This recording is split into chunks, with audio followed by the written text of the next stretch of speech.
feels kind of short. It's like the last person teaching was shorter. Well, I'm kind of short too, so I can't talk, I guess.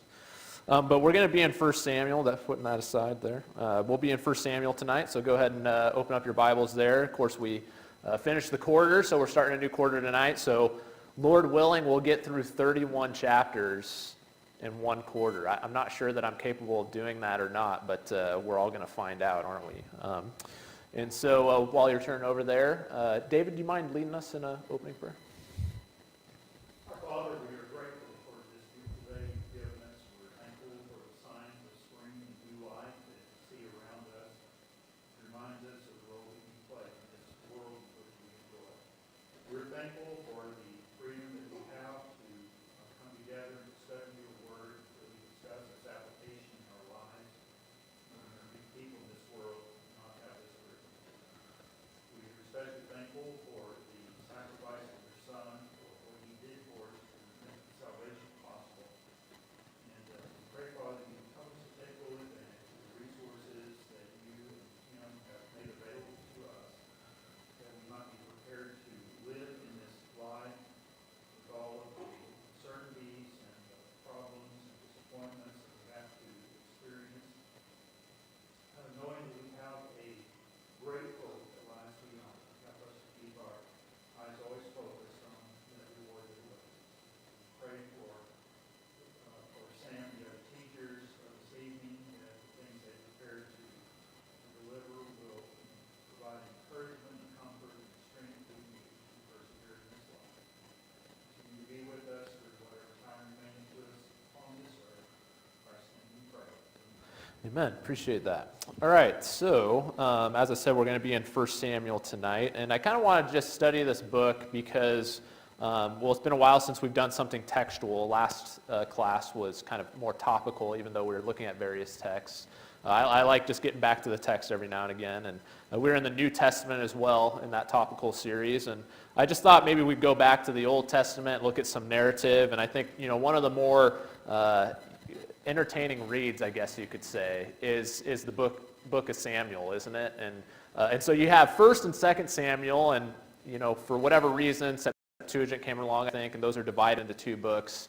And that had to do with the fact they could only fit so much on one scroll, right? And so it used to be in the original Hebrew Bible, 1 and 2 Samuel. It wasn't 1 and 2 Samuel, it was just Samuel, right? But we're going to just focus on 1 Samuel this quarter. And so just a few things that I want to start off with as we set this book up. Of course, I love studying history because any of these historical books, because you know how the old saying goes, right? Those who don't know history are what? They're doomed to repeat it, right? And so we find that a lot of the details change a little bit as far as what society looks like, but we also see that human nature doesn't really ever change. We see man struggling with the same types of sins, just in a little bit different context. And so this book it goes back several centuries. As far as dating goes, I found a lot of people saying around 1100 BC, and then 1 Samuel kind of covers around 1100 to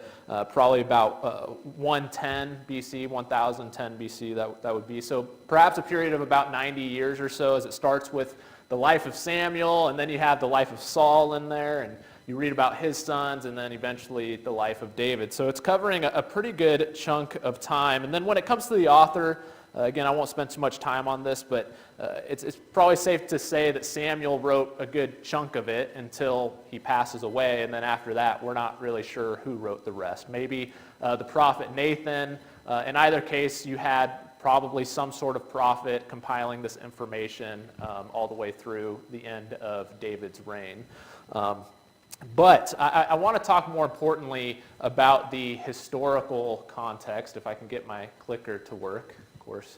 This has been sabotaging me lately. Let me see if I can do this real quick. So 1 Samuel, it picks up where what book left off, basically. Who can answer that question for me while I'm messing with this?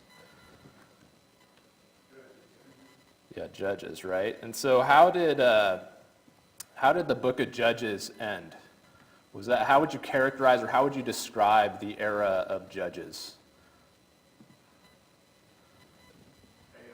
Chaos, all right. Anybody else? Were they good times or not so good times? Yeah, probably not so good times. In fact, the last story that you read about in the book of Judges is what takes place at the end there. How does that book end? Anybody remember? Yeah, not good, right? So it ends with that story of this woman being raped and then murdered, and then that leads to civil war. And I always thought that the words are kind of chilling as he sums up those days at the end of Judges in chapter 21. In verse 25, it simply says, "In those days there was no king in Israel. Everyone did what was right in his own eyes." And so Samuel is known as kind of the last judge, isn't he? He kind of enters into that world during what is perhaps characterized by some as Israel's darkest, the darkest portion of their history, perhaps, maybe comparing it to the lowest point in the monarchy. But that's kind of the context that this book falls into, is that whole era of judges and just all the terrible things that happened there. And so during that time, obviously in Judges, did you have a king? No, right? I mean, that was one of the main problems the author brings out, is that they didn't have a king. And so everybody was just doing what was right in their own eyes. They were ruled by these judges. When things would get really bad, God would raise up a judge. And so Samuel is kind of this transition book where it details how the people of Israel go from this era of judges to eventually establishing Israel's first monarchy. And so you didn't have a human kingship up to this point in Israel. And then, of course, the biggest foe throughout the whole book of Samuel, throughout David's life, throughout Saul's life, certainly, throughout Samuel's life, who is the biggest foe, right? It's on the screen behind me. It's the Philistines. And we're kind of introduced to them all the way back when Samson is risen as a judge. So do you remember how Samson's life as a judge, how his ministry was characterized? What was his main goal supposed to be? Does anybody remember that? Okay, killing the Philistines. When you go back and you look at the verse, it says that he will begin to deliver the Israelites from the hands of the Philistines. Key word there is begin, right? And so during that time in Israel's history, they were they were subject to the Philistines, and they were kind of at peace with it. They kind of just accepted it and said, well, I guess the Philistines are in charge now. And that's when Samson comes along and kind of mixes things up, right? But ever since then, ever since the Philistines kind of oppressed them and came to that part of Palestine, they were really oppressing them. They were a constant foe. And so we really see that coming to a head in the book of Samuel. And so that will be interesting as we see that unfolding. When we talk about the purpose of Samuel, what do you guys think is, as I know many of you have read this book, all of you have read this book, what do you suppose are some of the main purposes the author wrote the book of Samuel? What's the whole point of this book, you suppose? Introduces us to Samuel, okay, and it introduces us to what else? It kind of establishes, it does establish Israel's first monarchy, right? It's detailing how this came to be, and it shows us who the first king is, and it gives us Samuel, who is the king maker, right? He gives the people their first king. And so the whole purpose is to show how this Israelite monarchy was established, but then also on top of that, and this kind of unfolds even more in 2 Samuel, it shows us how the Davidic dynasty is established, and more importantly, shows us that covenant that God eventually makes with David. And so I think these are really the two purposes behind this book. When we talk about themes, there's a few themes that come to mind. I think number one, we see in the book that God is in control, whether it's the Philistines trying to steal the ark, and of course what happened to them then when they did that? They're hit with this plague, right? And it doesn't work out well for them, they say take it back. Whether it's Saul trying to kind of force his own way and do his own thing, what happens to Saul? God takes away his kingship. And then Saul's trying to chase David. Saul has all these resources to kill David. You think that as a king and a man with an army, this would be an easy job, and yet we find David eventually, he wins that battle and he ascends to the kingdom, right? And so over and over and over again, God proves that he is in control within this book. And not just from a national standpoint, but he is even involved in the intimate details of some people's lives, right? And so I think that's a really important point for us to see during our time of turmoil, right? It's very easy to think that things are out of control, and that maybe God has just turned his back on us as we look at problems going on in the country and division. And it can be very easy to let fear and anxiety and frustration take over. But man, was there division during, when we read through the book of Samuel? Do you think there was division? Yeah, absolutely. Was there a king that was doing things he shouldn't have been doing? Yeah, you got Saul that's going to the necromancer, right, and trying to hear from Samuel and get that lady to raise him from the dead. And so he's involved in paganism. So you have all sorts of problems that are going on during this era that is detailed in the book of Samuel. And yet again, you're going to see that God, he's in control. And so it's just about us continuing to have faith in him and trust him, and hopefully we'll see that play out, and it'll give us encouragement as we look at the division in our country. This is really important as well. You'll see it really is a theme where you'll find that there's this reversal of human fortune, right, that constantly comes up in the book of Samuel. So what are some times that you remember reading through this book in the past where maybe somebody poor and lowly became exalted, and maybe somebody who was exalted was humbled? What are some examples that you can think of throughout the book of Samuel as you reflect in your reading and study of it in the past? There's some obvious ones, right? Well, David, right? I mean, where did David start off at? What was he? Shepherd, right? And not only was he a shepherd, but where was he in the pecking order of all the sons of Jesse? Yeah, he was the youngest, right? And it's like, okay, Jesse's like, okay, it's going to be my oldest, right? No, second oldest, third oldest? No, it's going to be this ruddy little kid, this little shepherd boy, David. And then at the same time, you got this warrior that's being exalted, right? And what was his name? Goliath, right? And then who meets him on the battlefield and takes him down with nothing but a slingshot and a stone, right? David, right? So he's humbled and David is exalted. And then you got Saul, and he's exalted, and then he's humbled and David is exalted, right? And so you'll see this pop up over and over again throughout the book, and it just proves once again God is in control. He exalts the lowly and humbles those who are full of pride, and you'll see that again in this book. And then finally, the last theme is kingship. And I would say just kingship in general. I mean, you look at the divine kingship. Of course, who is king in the end, right? Who's the king that every king answers to? It's God, right? Or Jesus, as I heard somebody say as well. And so what's the role that every other king plays on this earth, or that we see as we see other kings even in Israel? They're really just like these deputies, right, of the main king. They only have power insofar that God allows them to have power. But then we will see this human kingship set up in the first king Saul, and then eventually David as well. But then also a messianic kingship as well, right? That's kind of David. He's this type of Jesus where we realize, and I think God realizes, we need a human king to look at. But the problem is all the human kings are lousy. And I think that we'll see that even in David, as great as he was, he ended up being lousy in a lot of ways, right? And so we need a human king, but we also need a perfect human king. And of course, who do we find that answer in? Jesus, right? Who's both God and king, right? And so we'll see this idea, this theme of kingship being developed throughout the book of Samuel. I found it really helpful when I was looking at ways to organize the book. You'll find that the book really follows three main characters. So there are three main characters in this book. Can you name the three? Anybody want to take a stab at that? Who do you suppose? Yeah, Samuel, right? The book's named after him. But don't say that in 2 Samuel because you'll get the wrong answer. But yeah, 1 Samuel. Samuel's one of the main characters. And then, so you'll look at chapters 1 through 7, and you do have that story about the ark in there.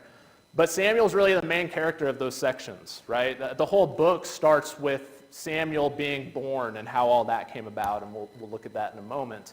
But those chapters are predominantly about Samuel and what was going on during his life. And then he doesn't go away immediately. He kind of fades to the background. And then who comes to the forefront after Samuel? Who's the main character? Saul, right? He comes to the forefront, and so you kind of have this ascension of Saul to the throne, right? He's got this upward trajectory, and that's in chapters 8 through 15. And then starting in chapter 16 to the end of the book, you got Saul's trajectory, and which way is it going?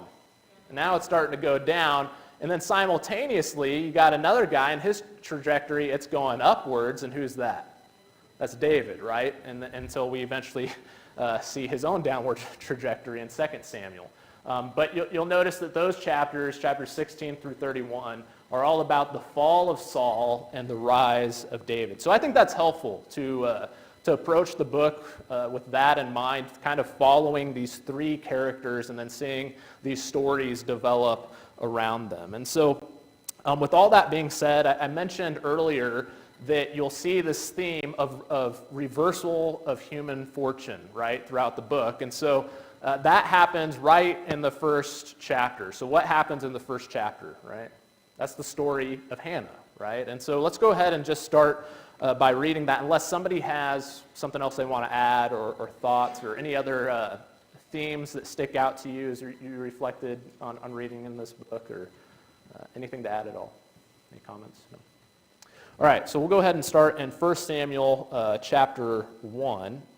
And why don't we just have, I'll get a couple of readers. If I could get two people, one person to read verses 1 through 11, and then somebody else to read 12 through 20. Okay, John's got 1 through 11, then who's got 12 through 20? Thanks, appreciate it, David. Go for it.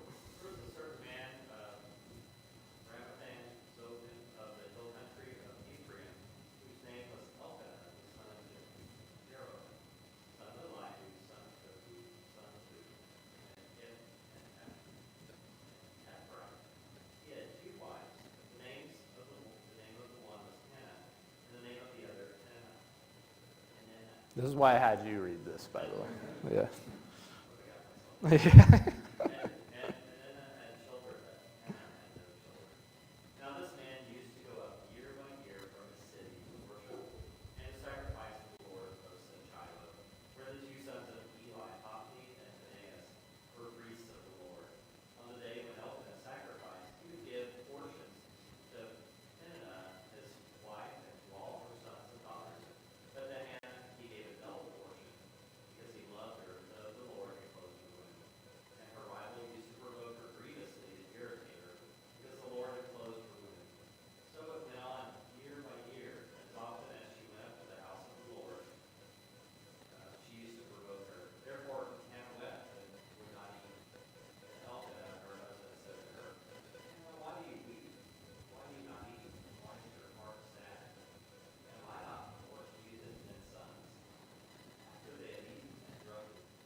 Hannah conceived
Okay, so I think that when we look at the people involved in this story, especially Hannah, her husband, and Peninnah, I think it's clear how we feel about Hannah.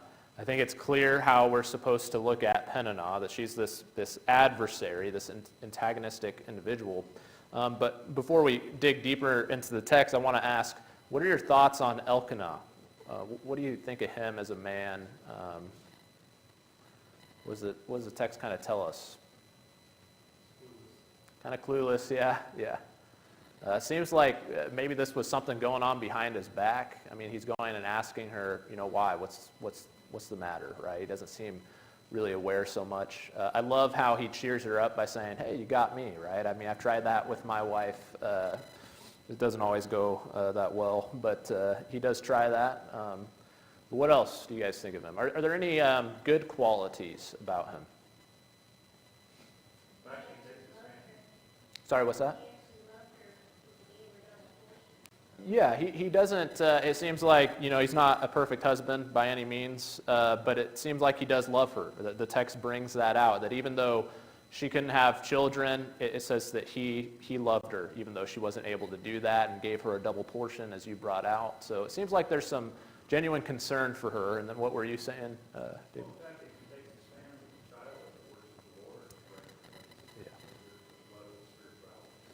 Yeah, to me, that's kind of a big deal when we just got done talking about what era is this. This is the era of Judges. This wasn't a time in Israel's history where I imagine there being a lot of bright and shining spiritual leaders. And here you have a man taking his family to worship God at Shiloh, which was where the tabernacle was, which was where the Ark of the Covenant was.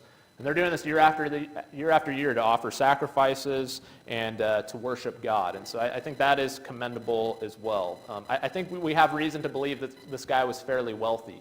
When he had 2 wives in those days, that was kind of an indication of that. But then when you see the offering that he gave when they go and offer Samuel and devote him to be a priest, it is quite the offering. This guy was able and capable of doing that. And so that kind of stands out to me as well. And so, it seems like she's married, Hannah I'm talking about, she's married to this guy that's able to take care of her to a certain level. He's showing that she cares for her. But at the same time, all this is minimized by the obvious problem, right? What's the problem that she's dealing with? Yeah, she's barren. She's not able to have a child. And in those days, it already had a stigma, right? I mean, they basically treated women like, if you can't have a kid, then why? What are you even doing, right? What are you worth? And so there's already a stigma there, but then obviously that was exaggerated because of why and because of who. Yeah, so what was she doing? What was Peninnah doing? Yeah, picking at her, prodding at her, somehow antagonizing her, reminding her year after year, it says, right? So this wasn't just something that happened once. This was something that it says it would happen year after year. This is something taking place over a long period of time.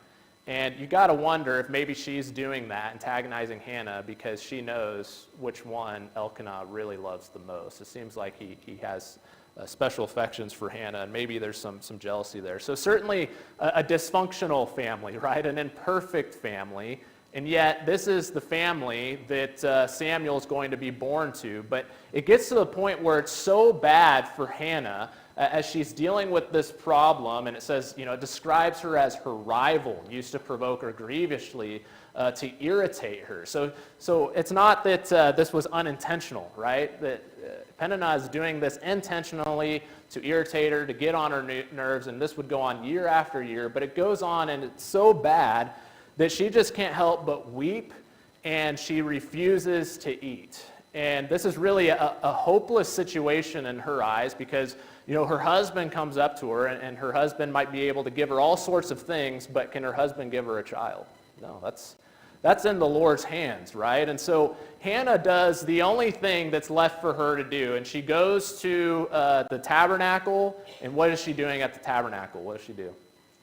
And she prays, right? She petitions God, and she says a vow. That's really the nature of the prayer. She vowed a vow and said, O Lord of hosts, If you will indeed look on the affliction of your servant and remember me and not forget your servant, but will give to your servant a son, then I will give him to the Lord all the days of his life, and no razor shall touch his head. And so this is the petition that she offers. And I just want to talk for a moment. When you think about all the prayers that are said in the Bible, to me this, as far as prayers, I should say, people who pray, to me Hannah ranks towards the top. I really think that there's a lot of details we're given here about how she prays, her mindset in praying, why she prayed, that I think is worth considering, and why she's a model for prayer. And so what are some things that as we read through that, Hannah did that we should seek to imitate in our prayer life, or that help us in our prayer life? What do you think? Did it from the heart, right? Yeah. It said in verse 12, or verse 13, Hannah was speaking in her heart, right? So she's just kind of offering her true feelings before God, isn't she? What else stands out to you?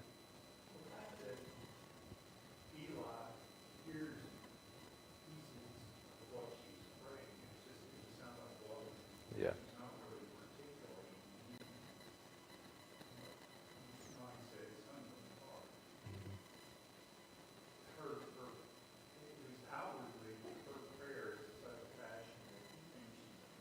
Mm-hmm.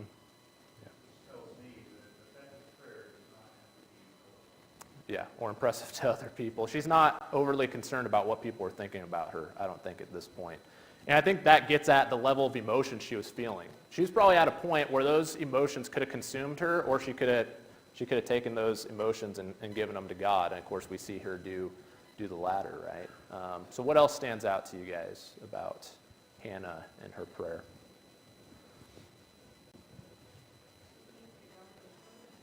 Yeah, she can't, and I think my version says that she was troubled in spirit, right? Verse 15, she says, I am troubled in spirit, or some versions might say struggling in spirit, like she's in prayer struggling with God, trying to work through this in her prayer that she's offering before God. So when she's troubled in spirit, she goes to God. Go ahead, David. Yeah, bitterness of soul. You said verse 10? Yeah. Mine says deeply distressed, and she prayed to the Lord and wept bitterly. What else?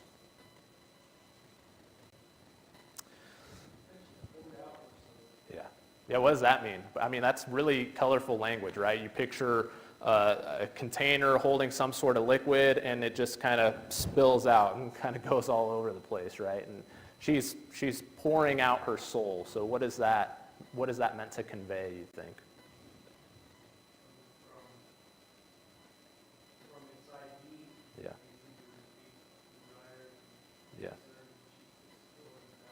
Yeah, so she's not holding back. She's, I think verse 16 kind of gets at that point a little bit further. She says, all along I've been speaking out of my great anxiety and vexation. Your version said something differently there. What did it say? Yeah. Or no, sorry, verse 16. Yeah.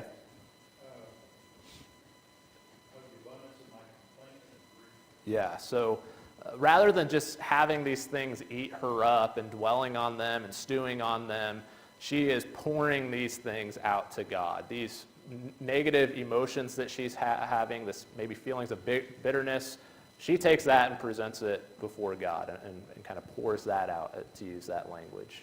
What else stands out to you guys here?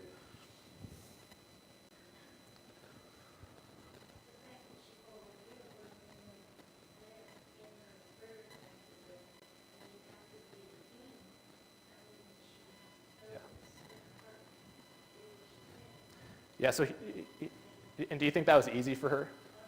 I mean, there's a lot of obstacles or excuses that I would have had, right? I mean, here you have Hannah, and how desperate do you think she was for a child, right? I mean, she had gone years without having one, had been, mocked because she couldn't have one, and finally she gets one, right? She prays to God, she gets one. How easy would it say, no, I'm just going to keep this baby boy to myself, right? Or when she makes that vow, is Elkanah around? right? That's his son, right? And yet you see Elkanah, to his credit, I think another positive thing we see in him is he does not hinder her from following through on this vow. And so you literally have years after she gives birth to Samuel, because in those days, might sound kind of weird, but 3 or 4 years was pretty normal for somebody to be breastfeeding back then. So you got this 4, maybe close to 5-year-old boy.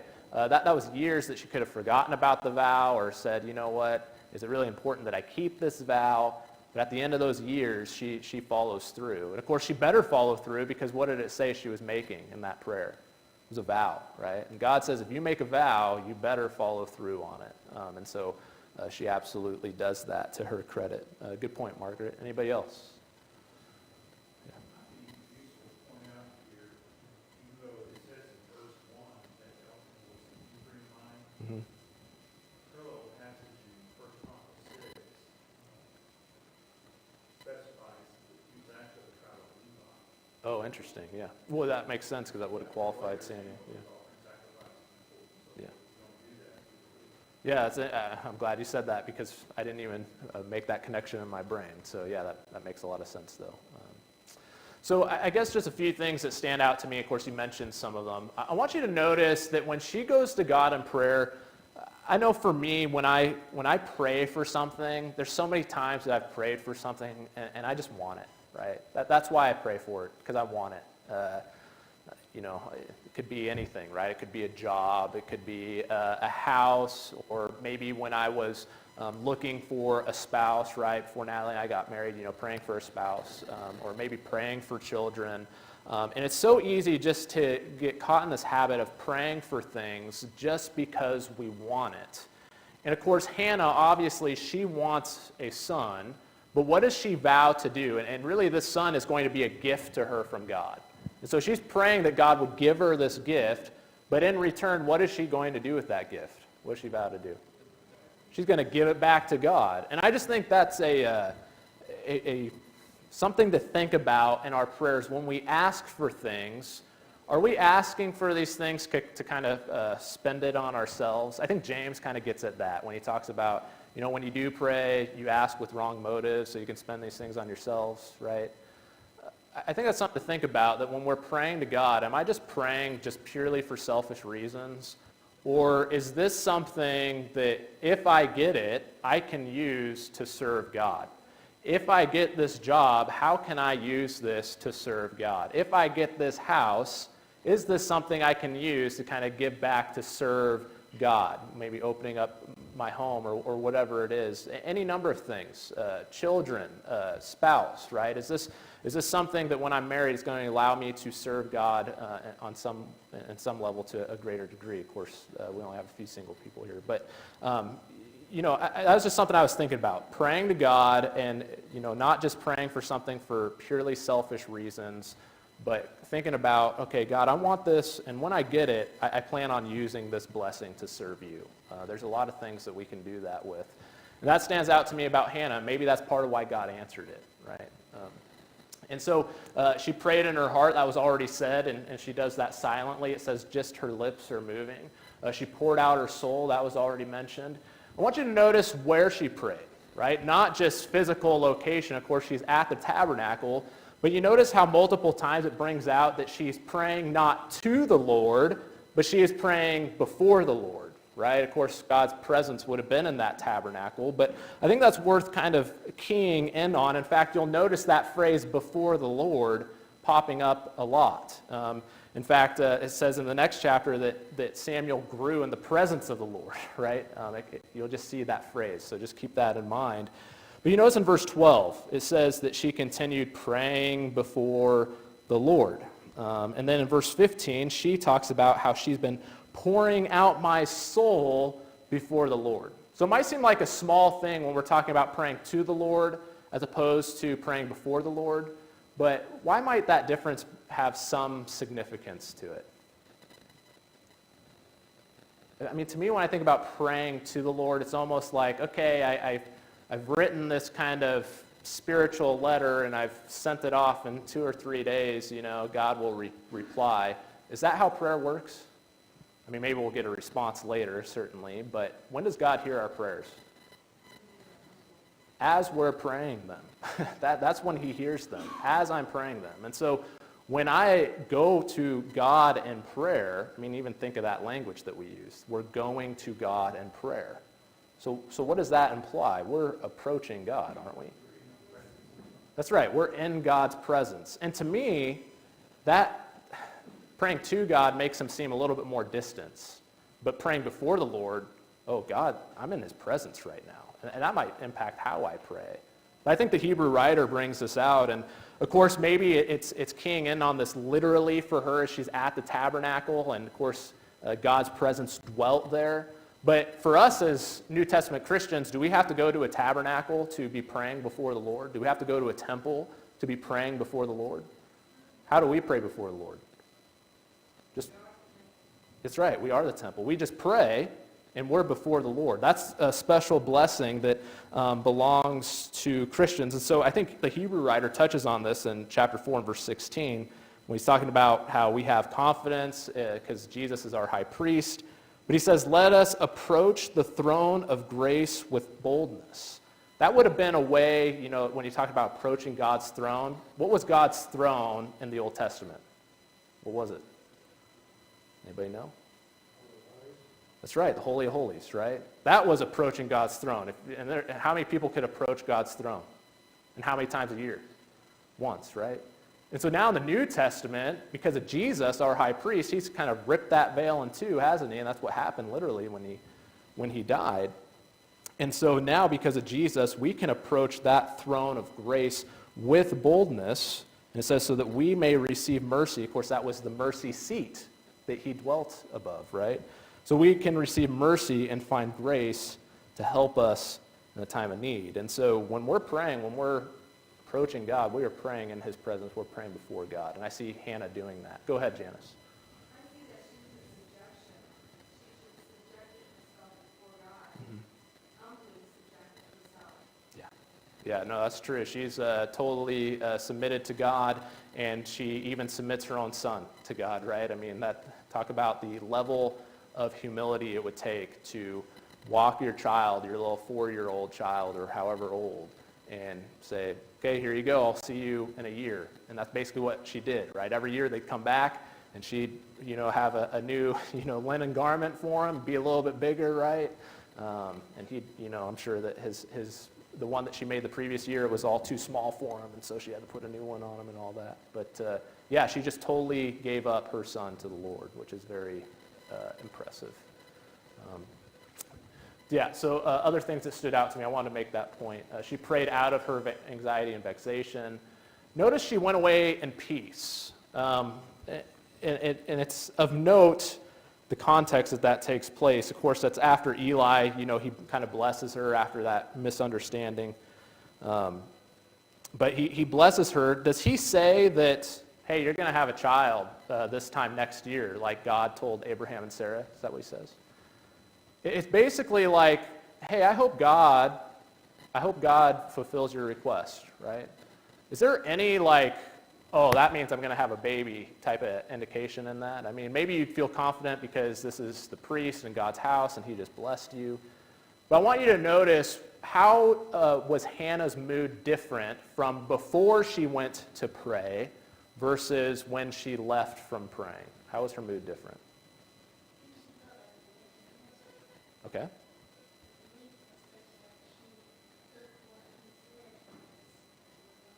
That's right. She received that in faith, didn't she? Yeah. But what do you notice about her mood? What was the difference? Yeah. She was inconsolable before. Her husband couldn't even comfort her. She had to go and spend time with God. And then, yes, Eli, he says what he says, but then all of a sudden, poof, Samuel's dropped into her arms and now she's happy. No, she went on her way, and it says that she ate something and her face was no longer sad. And maybe I'm making too much of this, but I think that Hannah is really an example of that classic passage that we read in Philippians 4, verse 6 through 7, right? Don't be anxious about anything, but in everything by prayer and supplication with thanksgiving, let your requests be made known to God. Was Hannah anxious? Yeah, she was. But what'd she do with that anxiety, those worries, with those problems? She went to God in prayer, And it says in verse 7, and the peace of God, which surpasses all understanding, will guard your hearts and your minds in Christ Jesus. I think that you see that happening in Hannah, that she goes to God, she prays, and before it's really been, answered, right? Before she even has that child, she leaves that prayer session and she's like a different person. Her mood is totally changed. And I think God has something to do with that. And had she not prayed, I don't think that that would have been the case, right? So that stands out to me. Go ahead, Dan. Yeah, I would guess not. Yeah, that's a good point. Yeah. Maybe it was just the fact that it was at the tabernacle. I don't know. That's a good question. I thought the same thing. I highly doubt this was the only time she prayed for this. It's a good point. Anybody else? Yeah, that's a good point. A vow. That might be the first time.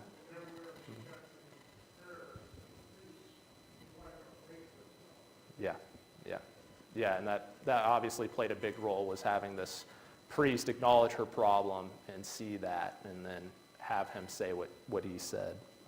Anybody else?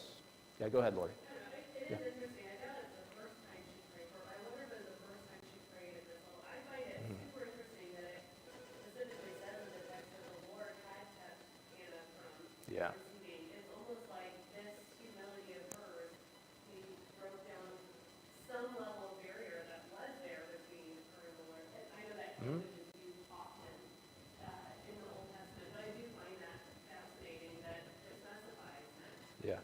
the Lord kept her from conceiving. Yeah, I'm glad you brought that out, because this isn't like, they were having trouble conceiving. This was something apparently that God was directly involved in, preventing her from conceiving. And so, And he yeah. had been waiting for her to reach the point where she was willing to give him over. Yeah. She had a special task for her son that she had to be brought to this point where she was willing to give up. Totally. Yeah, and of course, this isn't the first time we read about a barren woman, right? I mean, you got Sarah, you got Samson's parents' story started the same way, and so he's a God that's known for doing this, right? Go ahead, David. We need to be careful here. You brought up a great point about this prayer experience changing her mood. Psychologically, emotionally, there's no question that it has an influence there. But I think we need to be careful that we don't attach that to the fulfillment of her request. Yes. She doesn't know Yeah. at this point that it's going to be fulfilled. Yeah. Paul prayed 3 times, the Lord take his thorn and flesh away. God makes it fulfilled. Yeah. Well, does Paul spend the rest of his life down the dumps because of prayer? Yeah. There are times that we can have a prayer that's just as deep, just as intense as what Hannah prays here. And our request might be granted. Yeah. And we have to prepare ourselves to accept whatever the Lord gives us. Right. The important thing is that we are, as you pointed out, we're in the presence of the Lord. Yep. He is the one who listens. Yeah, Paul doesn't say, go to God in prayer, and whatever you ask for, God's going to answer that prayer exactly the way that you want it, and then you'll be happy, right? That's not what it says, but there's something about just going to him in prayer that helps us, I think, psychologically and spiritually. So I know that I'm kind of behind now, but I just want to really quickly just take a couple minutes. I want to read this hymn that it's really what it is. It's this prayer of praise. So I want you to notice she doesn't just offer a prayer of petition. She doesn't just request something and then gets it and then forgets about it, but she comes back to God and gives thanks and praises him after she has received this. Even naming her son, Samuel, means the name of God. That's what it means. So in every step, she's acknowledged God is the one that's fulfilled this for her. So I'll just read real quick. She says, my heart exalts in the Lord. My horn is exalted in the Lord. My mouth derides my enemies because I rejoice in your salvation. There's none holy like the Lord, for there's none beside you. There's no rock like our God. Talk no more so very proudly. Let not arrogance come from your mouth. For the Lord is a God of knowledge, and by him actions are weighed. The bows of the mighty are broken, but the feeble bind on strength. Those who are full have hired themselves out for bread, but those who are hungry have ceased to hunger. The barren has borne 7, but she who has many children is forlorn. The Lord kills and brings to life.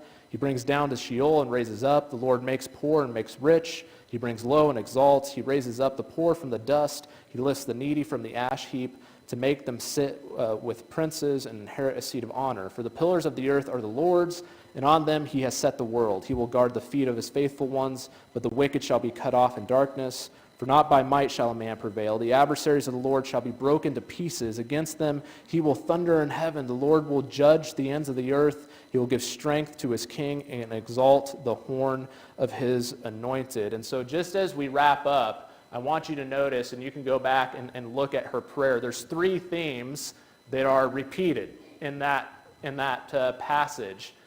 It's that God is in control. That's a very prominent point, that God is sovereign, right?